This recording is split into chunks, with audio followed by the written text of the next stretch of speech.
When I later on became addicted, all of that flashed back on me. Is like, why did she tell me that? Etta James, the feisty R&B singer whose raw, passionate vocals made the love ballad At Last an enduring anthem, has died. Etta James died 13 years ago. Now family finally confirms awful rumors. From whispers of childhood trauma to years of exploitation, the truth about the legendary singer's early life is heartbreaking.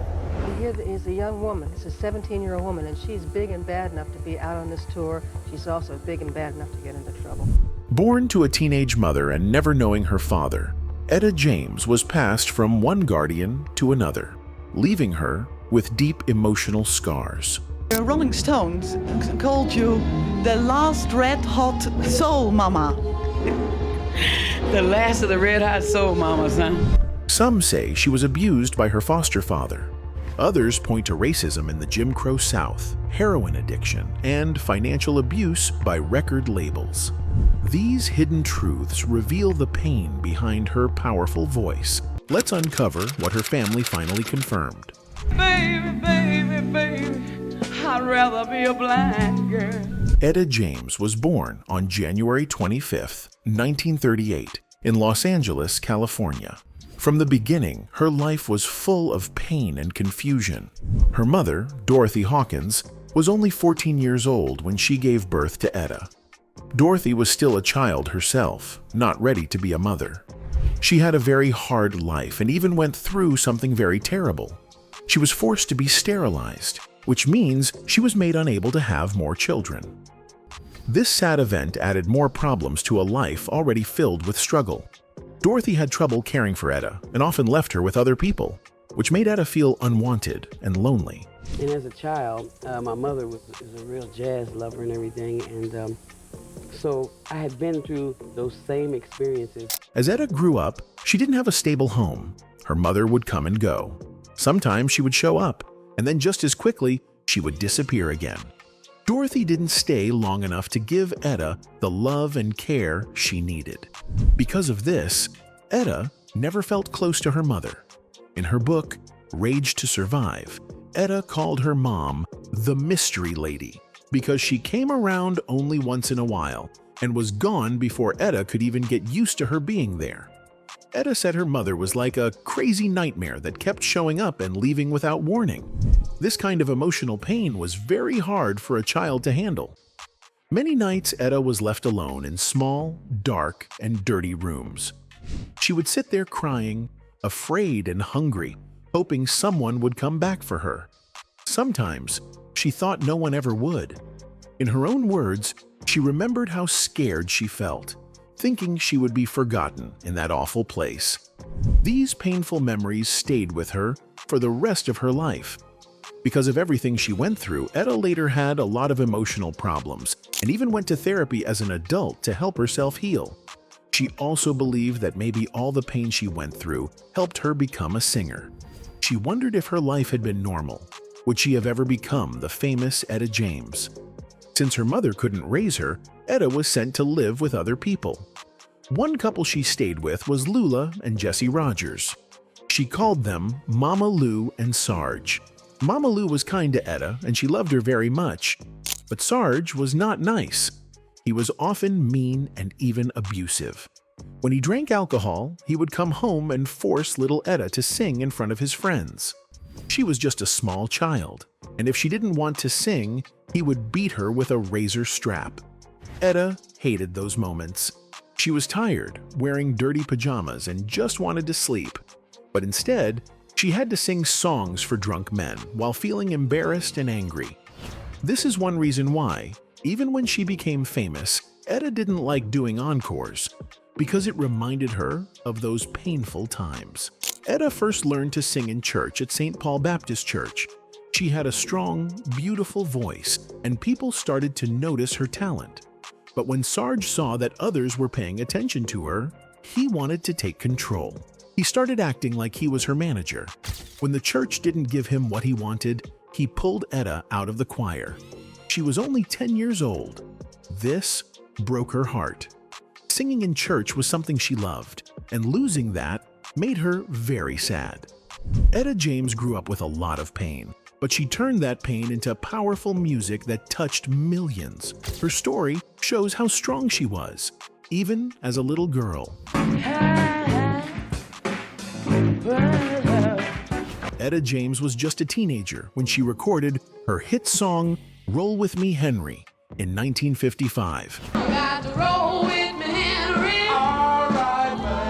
Her voice was strong, full of soul, and very mature for her age.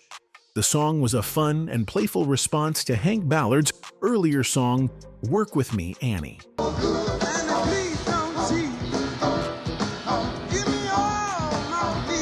But there was a problem.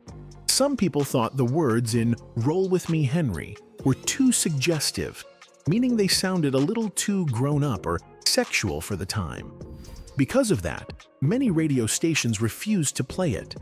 Back then, pop music had to be clean for white audiences, especially on the radio.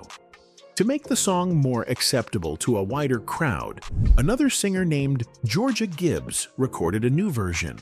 She changed the name to Dance With Me, Henry, and took out the parts that were considered too bold. Her version sounded sweeter, safer, and more suitable for white listeners. That version became a #1 hit. Dance with me, Henry. Dance with me, Henry. Etta was upset. It was her song, her voice, her style. But someone else was getting the credit and the money. Even though she was very young, Etta's voice stood out. She also had the boldness of a young girl who was not afraid to take risks. Her group, the Creolettes, started getting attention for their exciting local performances. That's when a well-known music man named Johnny Otis noticed them. He was a band leader and producer, and he saw something special in Etta. He gave her the name Etta James by flipping her real name, James Etta. That's how her professional name was born. Johnny Otis helped guide her career. He also changed the group's name to The Peaches, and with his help, they recorded The Wallflower, Roll With Me, Henry. This song became a hit on the R&B charts. It was the moment Etta James became a star. But being in the spotlight didn't protect her from trouble. In fact, it brought more problems. Etta was new to the music business. She didn't understand contracts or money rules. She trusted people like Otis to take care of things. Sadly, many people around her were not honest. Some people say Otis took more money than he should have from Etta's early songs. If that's true, it was a big betrayal. She trusted him. It made her feel used. She had the talent, but others were taking most of the profit. She started to feel that the music industry only wanted her voice, not her as a person. This feeling of being taken advantage of stayed with her for years. It was the best I could do under the circumstances, I guess. Back in those days, it was common for black singers to be mistreated. Record companies often gave their songs to white singers to re-record. These new versions were made to sound softer and cleaner. That way, white radio stations would play them and white audiences would buy them. But the original black artists got little or no money. They were rarely given credit. Etta James hated this. She called the new versions Susie Cream Cheese songs because they were so plain and watered down. They didn't have the power or passion of the real thing. Etta's own hit, Roll With Me, Henry, was changed this way. Georgia Gibbs' version, Dance With Me, Henry, became more famous than Etta's. It wasn't fair.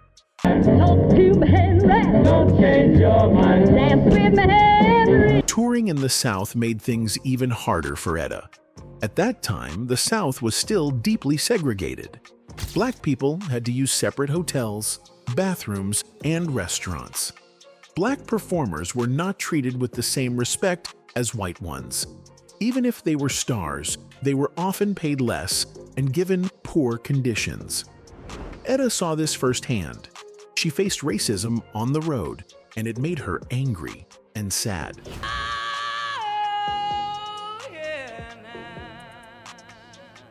By the 1960s, Etta James' life was falling apart. Around this time, she started using heroin. At first, she didn't even realize how dangerous it could be. The very first time she tried heroin, it was a white powder. She thought it was cocaine because, in Los Angeles, heroin usually came in a brown form. That first mistake was serious. Etta overdosed. This was just the beginning of a long and painful struggle with drugs. When I later on became addicted, all of that flashed back on me. It's like, why did she tell me that? Etta's use of heroin quickly got out of control. She wasn't just trying it once in a while. It became something she needed all the time. In 1 week alone, she and her friends used up to 150 capsules of heroin. That's a large amount for just a few people. She became very dependent on the drug. When she couldn't find any heroin, her body would get sick. She would shake, feel pain, and feel very weak. These were signs of withdrawal. In her book, Rage to Survive, Etta explained just how bad things were. She said, "If I hit a dry period, I'd get sick." That means when she couldn't find heroin, her body would fall apart. She said that for about 80% of the time, she felt sick or was out in the streets trying to find more drugs. Only about 20% of the time was she actually high. Even then, she said she felt lucky to enjoy that small bit. Her life had become all about chasing the drug, not enjoying it. Singing, which used to be her passion, turned into just a way to earn money to buy drugs. She didn't sing because she loved it anymore. She sang because she needed the money for heroin. She said she only worked when she had to, just to feed her habit. Her career, which had once brought her joy, had now become part of her addiction. She lost the feeling of excitement she used to have on stage. People around her started to notice the changes. They saw how young she was and how deep she had fallen into drug use. When Etta was just 17, she got the chance to perform on an NBC radio show in New York. It was a big deal, and what made it even bigger was the fact that her idol, Billie Holiday, was going to be there. Etta had grown up listening to Lady Day. She thought she was about to meet a legend in her prime. There's strange fruit. But when the door opened, Billie didn't walk in with confidence and glamour. She could barely move. Two men were holding her up, one on each side. Her feet were so swollen she could barely fit them into her shoes, and her hands were puffed up and damaged from years of drug use. Etta was shocked. This wasn't the woman she had imagined. This was someone who looked like she was at the end of the road. Then Billie looked straight at her and said, "Don't let this ever happen to you." That was it. No advice about music or performance, just a warning, and a serious one. At the time, Etta didn't really understand what Billie meant. She hadn't touched heroin yet. She still had stars in her eyes. I would say here is a young woman. This is a 17-year-old woman, and she's big and bad enough to be out on this tour. She's also big and bad enough to get into trouble. But years later, when Etta was deep in her own addiction, those words came back to her like a flash. She couldn't stop thinking about it. Billie had seen something in her, maybe a younger version of herself, and she had tried to stop the cycle before it started. Billie died 2 years after that meeting, at just 44 years old. But her warning lived on in Etta. Heroin became a way for Etta to escape from the pain in her life. The stage gave her a short high, but it couldn't fix her problems. Drugs gave her a way to run away from bad memories and the pressure of being famous. She had gone through many tough times in her early life. Using drugs helped her forget, at least for a little while. But the damage it caused was much bigger. She lost shows, missed concerts, and didn't finish some of her music projects. Her music career started to fall apart. You had a quote, "I was a fool, smart enough to know I was a fool, dumb enough not to care. Now that's a real fool." Etta's relationship with her family also got worse. She had a son named Danto. They used to be close. She would sing to him and comfort him when he was little. But as she got deeper into addiction, their bond suffered. She was no longer the caring mother he once knew. Instead, she was fighting a battle with herself every day. The love between mother and son was still there, but it was buried under years of pain and disappointment. Even though music was part of what got her into the world of drugs, it also gave her a place to heal. The studio became a quiet space for her. When she was singing or recording, she felt safe for a little while. Her voice during this time changed. It had more pain, more truth. Songs like I've Been Loving You Too Long and Feel Like Breaking Up Somebody's Home showed her real emotions. Got nowhere to turn, tired of being alone. These songs didn't become big hits, but they were full of feeling. You could hear her heartbreak in every note. There were times when Etta tried to get clean. She didn't want to live like that forever. With help from some friends and family, she went into rehab and stayed away from drugs for a while. During these clean periods, she became more like her old self. She spent more time with Danto, and their relationship began to heal. He was growing up and getting into music too. Music became the bridge that helped them come back together. Later in the 1970s, Etta began trying new styles of music. She didn't just stick to blues and R&B anymore. She started working with artists from other types of music, like jazz and rock. These new projects gave her fresh energy. Her voice was still strong, and now it had even more experience behind it. People could hear that she had lived through something deep. Etta and her manager, John Lewis, had a very hard relationship. Sometimes they got along, but other times they had terrible fights. One day, they had a really bad argument. Etta got angry and shouted at Lewis, "You work for me. I can fire you." She thought she had all the power, but she was wrong. Lewis shocked her by saying he could send her to jail. Etta didn't believe him. She thought he was just trying to scare her, but Lewis did something very serious. He hid heroin in their house and secretly called the police. He told them exactly where to look. The police came, searched the house, and found the drugs. Etta was arrested. It was a very serious case, and she could have gone to prison for a long time. But in the end, the judge threw out the case because the police did not follow the rules when they searched the house.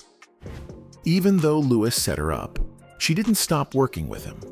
Even after Lewis betrayed her like that, Etta stayed close to him. They kept using drugs together. Their relationship was very toxic, but she found it hard to walk away. She was stuck. When she finally decided to get clean and went to rehab, she stayed away from Lewis for a while. She was trying to live a better life. But one day, she ran into him again after she had left rehab. Lewis was still using drugs. He didn't change. Instead of walking away, Etta gave in. She watched him snort heroin right in front of her. That moment made her feel weak, and she used the drug again too. She relapsed. It became even harder for her to stay clean after that. It was the best I could do under the circumstances, I guess. Even though Etta had many hit songs and became famous, she didn't make the money she deserved. Like I said earlier, record companies cheated her, just like they cheated many black artists in those days. She made great music, but the people in charge of her career took most of the money. They overcharged her for everything: studio time, travel, clothes, and kept her in debt. No matter how many songs she recorded, she owed money. She never seemed to catch a break. The more she worked, the more she got trapped in the system. Instead of being rewarded for her talent, she struggled just to get by. She had a close working relationship with Leonard Chess, the owner of Chess Records. She made a lot of music with his company. But even though she helped make the label famous, she didn't get paid fairly. In fact, she ended up owing the company hundreds of thousands of dollars. She kept singing and touring, but the money never came. The debt stayed with her for many years. It made life very hard for her, even when she was supposed to be successful. Etta was also robbed of credit for her own songs. A man named Johnny Otis helped her in the early part of her career, but he also took advantage of her on Roll With Me, Henry. Otis added his name as a co-writer even though he didn't help write the song. That meant he got money from the song while Etta struggled to get paid. She knew it was unfair, but she didn't have the power to stop it at the time. But one time, Etta stood up for herself. A movie studio used her song, The Wallflower, Roll With Me, Henry, without paying her. She was tired of being used. This time, she got a lawyer and took legal action. She made a deal with the record company and finally got some of the money she deserved. It was one of the few times she actually won a fight in the music business. That moment gave her some peace, even though it didn't fix everything. Etta had a rough childhood. She was raised by foster parents and did not know who her real father was. Briefly to say that your mother would tell you different stories about who your dad was. Right. But at one point she pointed at the TV, said, "Minnesota Fats, that's your dad. You saw the resemblance, and tell me what it was like when you finally ran into him in 1987. She ran away from home when she was still very young because of abuse. As an adult, things didn't get much better. She kept ending up in abusive relationships. She once said that a lot of people stay in bad relationships because they are afraid. She said she was one of those people. Fear controlled her life and made her stay with people who hurt her. One of her worst relationships was with a man she called the pimp. He was mean and violent. He hit her and treated her badly. Her manager, John Lewis, got so worried about her safety that he gave her a gun to protect herself. But even with the gun, she still got hurt. The pimp beat her so badly that her face was covered in bruises. Even though she was scared, she finally decided to press charges against him. She was tired of living in fear. It's not clear if the man was ever punished, but she did try to stand up for herself. Her song, "I'd Rather Go Blind," came from her real life. And I would rather be a blind girl. The pain in that song was real. She said the song was about how she stayed in bad relationships because she didn't want to be alone. She was afraid of losing love, even when it wasn't good for her. Just like the words in the song, she said she would rather go blind than see someone she loved walk away. Later in life, Etta got upset when Beyoncé sang her song "At Last" at President Obama's celebration. My heart was wrapped up in clover. Etta thought it was her song and felt hurt that someone else performed it on such an important day. She even said Beyoncé should be punished. People were shocked because Beyoncé had played Etta in a movie. But later, Etta's son explained that she was not feeling well. Her health was going down, and her words didn't always make sense. In 2012, she passed away. Her fans were heartbroken. Many people came to her funeral in California. Etta James, the feisty R&B singer whose raw, passionate vocals made the love ballad "At Last" an enduring anthem, has died. Reverend Al Sharpton spoke, and singers like Stevie Wonder and Christina Aguilera sang to honor her. They showed love for a woman who gave so much through her music. Etta James is gone, but her voice and her songs will live forever.